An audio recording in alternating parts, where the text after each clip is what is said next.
বন্ধুরা, গতকাল বাজার গেছিলাম, দেখিয়েছি আপনাদের বাজারের ভিডিও। আমি বাজার থেকে কাটোয়ার ডাঁটা এনেছি আর মেয়ের জন্য আজ সকালে লাঞ্চ করেছি। তো কাটোয়ার ডাঁটা দিয়ে, কুমড়ো দিয়ে, আলু দিয়ে মিষ্টি তরকারি আমার মেয়ে খেতে খুব ভালোবাসে, আমিও ভালোবাসি। তো প্রথমে কুকারে, এটা কুকারে রান্নাটা করছি, আপনারা হচ্ছে কুকারেই করবেন, তাহলে তাড়াতাড়ি গ্যাসটাও বাঁচবে কম আর তাড়াতাড়ি রান্নাটা হবে।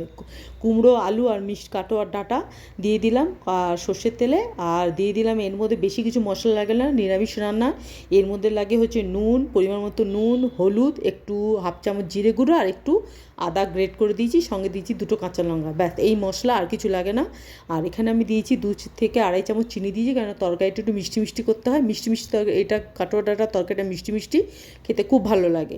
তো এই হয়ে গেল, কুকারে দুটো সিটি মেরেছি, মারার পর সেটাকে ভালো করে শুকিয়ে নিয়েছি। শুকিয়ে নেওয়ার পর আমার হয়ে গেল কাটোয়ার ডাঁটা মিষ্টি কুমড়ো দিয়ে আলু দিয়ে তরকারি। এটা হয়ে গেল একটা তরকারি। আর মেয়ের যেহেতু ক্যান্টিন থেকে ভাতটা নেবে, আর তরকারিটা আমি ওকে করে দিয়েছি, মানে ক্যান্টিনের তরকারিটা ভালো লাগে না। তারপর করেছি ঝিঙে পোস্ত, আলু দিইনি, ঝিঙে পোস্ত করেছি। কালকে ঝিঙেগুলো নিয়ে এসেছিলাম, সেই ঝিঙেগুলো দিয়েই পোস্ত করেছি। ঝিঙেগুলোকে টুকরো টুকরো কেটে নিয়েছি, তার মধ্যে যেমন সচরাচর করে নুন দিয়ে একটুখানি ঢাকা দিয়ে সেদ্ধ করে নিয়েছি, তার মধ্যে দিয়ে দিয়েছি আমি পোস্ত বাটা করে, আমি ঝিঙে পোস্ত করে নিলাম, ঝিঙে পোস্তটা করেছি। আর হচ্ছে আপনার কাটোয়া ডাঁটার তরকারি করেছি। এটা হয়ে গেল ঝিঙে পোস্ত।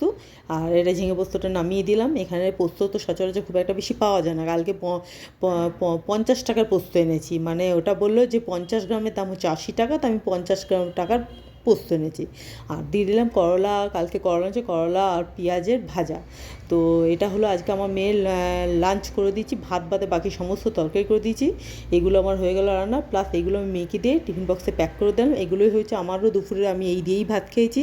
তো এটা হলো আমার মেয়ের লাঞ্চের টিফিন বক্স প্যাক করে দিলাম, যে যাতে কলেজে গিয়েও লাঞ্চটা করতে পারে সঙ্গে ভাতটা। তো আমার কেমন লাগলো ব্লগটা, সবাই ভালো থাকবেন, ধন্যবাদ।